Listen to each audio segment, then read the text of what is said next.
All right, guys, so it's been about 2 years since I bought my Jeep, and today I was going to install a belly pan and take care of some of the rust. And I figured before I do that, I go around real quick and see the kind of trail damage that we've got just off-roading the last couple years.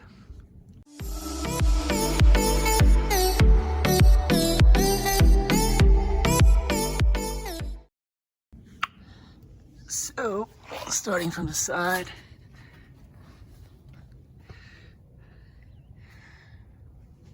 the rails have taken a pretty good beating. This Tiger has really held up really well for, you know, being a Chinese company, $300 or so. It's done a great job protecting the Jeep. So you can see some big dents. The only aftermarket skid stuff that I've added in the last 2 years have been the differentials, which, as you can tell, is a great idea, great investment. You know, definitely recommend. That's the first thing anybody should do, is add the differential skids, because they definitely take a beating. There was some rubbing from the tire. It's not a big deal. As far as the control arm brackets go, you know, it's been hit once or twice, but nothing too major on either side that I've seen. The fat skid plate, you know, everybody replaces the factory one, which I get, but really this factory one's done well. You know, I haven't had any issues. Except this last weekend, I did run over a tree, and the tree pieces kind of went inside the little hole, or the gap right here. But again, nothing major. All right, got interrupted by a phone call. Where was I? So the control arms, got a little bit of a hit over here. No other issues. Factory skids obviously have taken some of the beating, and I really don't understand why people replace the gas tank one. I mean, obviously from the factory it's protected pretty well, and I just don't see why I spend the money on that. So you can see the factory one's done just fine.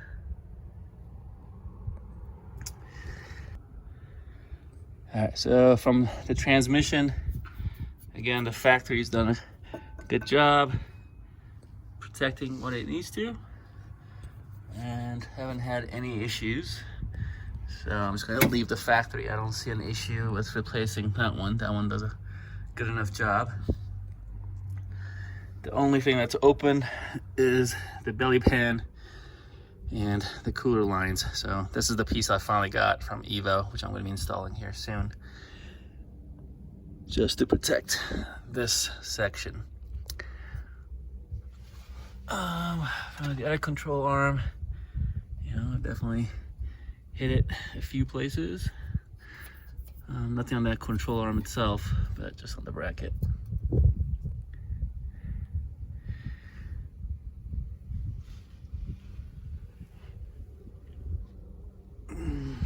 Let's see.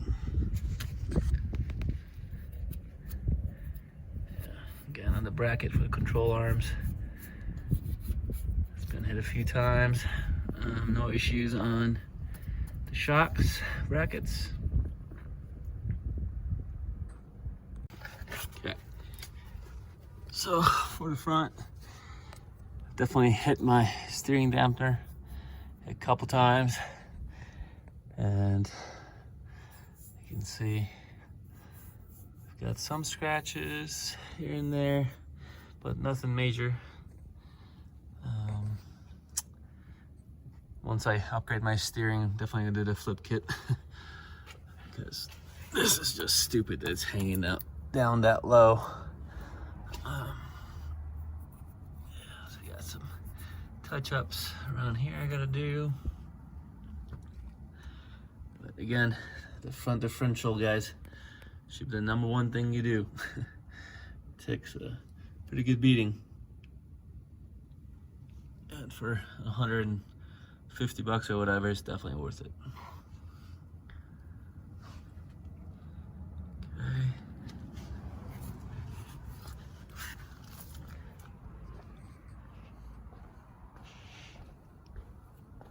For the rear,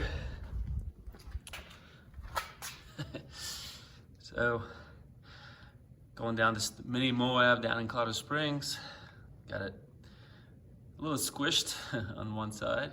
It's not a big deal. I knew it was going to happen when I changed out my exhaust or my muffler. But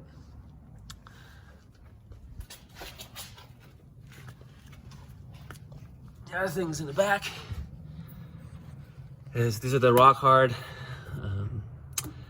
shock skids, and they've taken a decent damage, nothing major.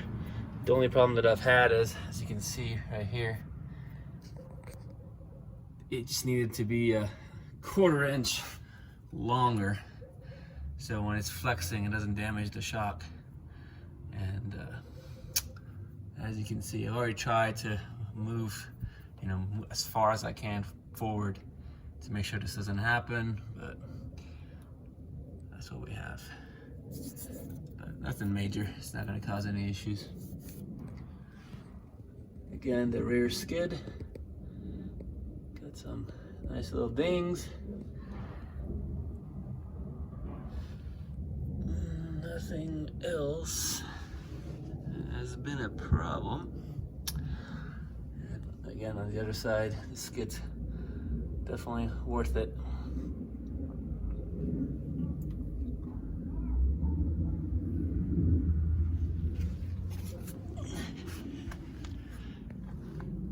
The bead locks, obviously they've got quite a many hits. And then as far as the body goes, this was from Wheeler Lake here in Colorado. I hit it rock pretty hard on the bottom of the bumper, and it damaged a little bit here and shoved this plastic trim onto the body. Again, not a huge deal, but I loosened the screws that are in here and moved this out as far as I can, so now I have a little gap, and it's been fine, so not an issue there. Again, the Tiger steps have done a great job.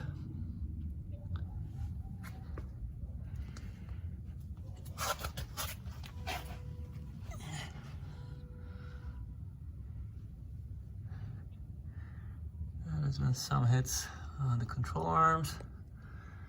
Can't really do anything about that. Not an issue. And again, the gas tank skid's done its job. So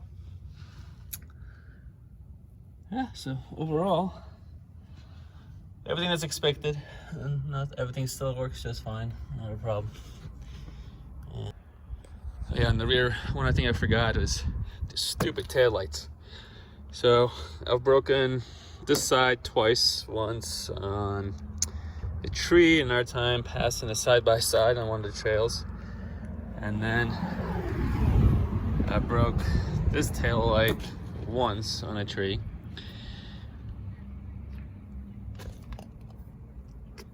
They're supposed to get, if they get hit, right, they're supposed to break. There's a plastic screw that holds it in. And the first time on each of them, the right piece broke. The third time, something that was not supposed to break, that's holding the whole thing inside together, broke.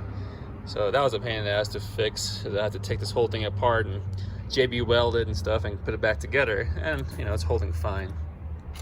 But one thing to make sure, guys, don't get the metal, you know, this is just for looks, right? The actual metal taillight protector that gets screwed into the body, if I would have hit it the same 3 times that I've hit it, it would have definitely bent the sheet metal here, and it would have caused a lot more damage. So the taillight guards are definitely not advisable for anybody that actually does any kind of off-roading, and you know, it's just stick out so much. So I just wrapped it to cover the, because it cracked pretty good, and I fixed it again with JB weld and stuff, but it looked like crap, so I just wrapped it to don't show the crack. And I think that is it.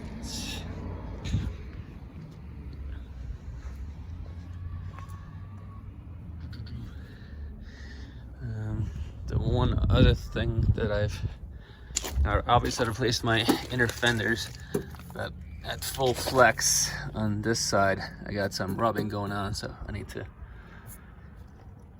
figure out my bump stop spacing. I'm going to the next tire size up here. We just ordered 39s, so once those come in, definitely have to figure out my bump stop and add at least another inch, I believe. So that's coming, and that's it. Oh, also the limb risers, right? So these definitely came in handy in one of the trails that I've done so far. But on most trails, you know, the branches aren't long enough for this to do much. But I think I'm pretty protected pretty well now. And since the last time actually I shot these videos, I did install the EVA skid now.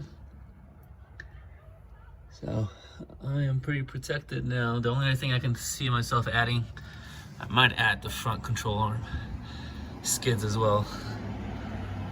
But other than that, it's pretty protected. I'm pretty happy with how everything's gone. So thanks for watching. Until next time.